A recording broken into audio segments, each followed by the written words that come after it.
அறமே அன்பன வாழும் தமிழர்கள் பொதிகை மலையில் பிறந்து அகத்தியர் இதயத்தில் சுமந்து கம்பன் கவியில் ஊர்ந்து தொல்காப்பியன் சொல்லில் மலர்ந்து இளங்கோ வாயில் சுரந்து வள்ளுவன் நாவில் புகுந்து பாரதி சொல்லில் இனித்து பாவேதர் மனதில் குடியிருந்து மறைமலை அடிகள் மடியில் தவழ்ந்து பாவாணர் பாட்டில் திளைத்து பாவலர் சிந்தையில் செழித்து பழந்தமிழர் வாழ்வில் வளம் கொழித்து தரணி எங்கும் மணக்கும் தாயே தமிழே வணக்கம். அவன் தமிழன் இயற்கை கொண்டே காலத்தை கணித்தவன். சூரியன் நிலவு உதயத்தில் பொழுதை வகுத்தவன். அவன்தான் ஆதி காலத்தின் கண்ணாடி, மனிதகுல நாகரிகத்தின் முன்னோடி. அதை உலகிற்கு பறைசாற்றியது கீழடி. வருடத்தை 60 ஆண்டுகளாய் பிரித்தான். அதை சிறுபொழுது பெருபொழுது என வகுத்தான்.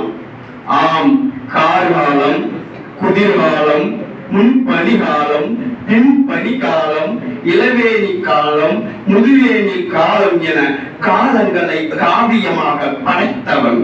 வாழ்க்கையை ஓவியமாக வடித்தவன். ஒரு நாளை 60 நாளிகையாக பிரித்தவன். ஒரு நாளை 60 நாளிகையாக பிரித்தான். வாழ்க்கையின் நயத்தை விரித்தான். ஒரு மணியை 2½ நாளிகை என்று நாட்களை வகுத்தான். வாரங்களை தொகுத்து வருடங்களாக பிரித்து வசந்தத்தை அளித்தான். உலகின் விடியல் ஆதவனால் அதனால் நாயர் என்றான். இந்திரனை வணங்கி சந்திரனை தொழுதான். திங்கள் என்றே மொழிந்தான். கிரகம் கண்டு சிறகம் தொட்டான். கிரகம் கண்டு சிகரம் தொட்டான். செவ்வாய் என்றான். அறிவை கொண்டு அணுவை அளந்தான். புதனை அறிவன் என்றான். கோள்களில் வியாழித்திருந்ததால் வியாழன் என்றான். வெள்ளி கிரகத்தை சொல்லில் அழைத்தான். வெள்ளி என்றே அழைத்தான். காரி பொழுதை சரியாக கணித்து சனியை காரி என்றான். இப்படியாக கிழமைகளை வகை வகையாக பிரித்தான். வானிலையை ஆய்ந்தறிந்து வென்றான். என் கணிதத்தை கணித்து வரலாற்றில் நின்றான். இயற்கையே சாமி என்றான். பூமியே தாய் என்றான். காலத்தையே காவியமாக்கி சரித்திரம் படைத்தே வென்றான். தை பிறந்தால் வழி பிறக்கும். வாழ்வில் தன்னம்பிக்கை பூ பூக்கும்.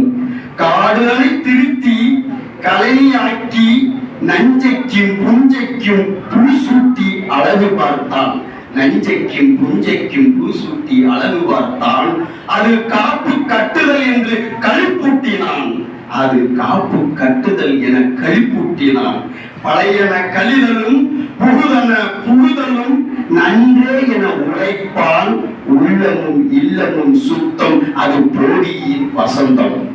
உள்ளமும் இல்லமும் சுத்தம், அது போகியின் வசந்தம். ஏறும் போரும் தமிழினத்தின் கண்கள், ஏறும் போரும் தமிழினத்தின் கண்கள். உழவு தொழிலே சிறந்ததென நிரூபிக்கும் விழா பொங்கல். உழவு தொழிலே சிறந்ததென நிரூபிக்கும் விழா பொங்கல். உழவு குடிக்கு அறுவடை திருவிழா. உணர்வு குடிக்கு பொங்கல் பெருவிழா. உழன்றும் ஏற்பின்னது உலகம். உழன்றும் ஏற்பின்னது உலகம். உழந்தும் உழவே தலை. உழவு தொழிலே உகந்தது என்றான் வள்ளுவன். நன்றி பெருக்கால் மாட்டுக்கு சோறு ஊட்டுவான். மாட்டு பொங்கல் என்றே போற்றுவான். புத்தாடை உடுத்தி குதூகலமாக ஆடி பாடி மகிழ காணும் பொங்கல் வைத்தே கொண்டாடி மகிழ்வான். காணும் பொங்கல் வைத்தே கொண்டாடி மகிழ்வான். அறமே அன்பன வாழும் அறத்தமிழர்கள் அறமே அன்பன வாழும் அறத்தமிழர்கள் இவ்வுலகில் தன்னகரில்லா பண்பாட்டின் ஆகச் சிறந்த தனித்த அடையாளம். தமிழரின் பொங்கல் பெருவிழா தரணி எங்கும் ஒற்றுமை பொங்கல் பொங்கட்டும். யுத்தமில்லாத பொங்கல் பொங்கலோ பொங்கல் என சத்தம் போட்டு பொங்கட்டும். சாதி சமய வேறுபாடு இல்லாத பல சமூகம் மீளட்டும். சாதி சமய வேறுபாடு இல்லாத பல தமிழ் சமூகம் மீளட்டும். தமிழே எம்மை ஆளட்டும். தமிழ் அன்புடன் வாழையூர் குணா. நன்றி, வணக்கம்.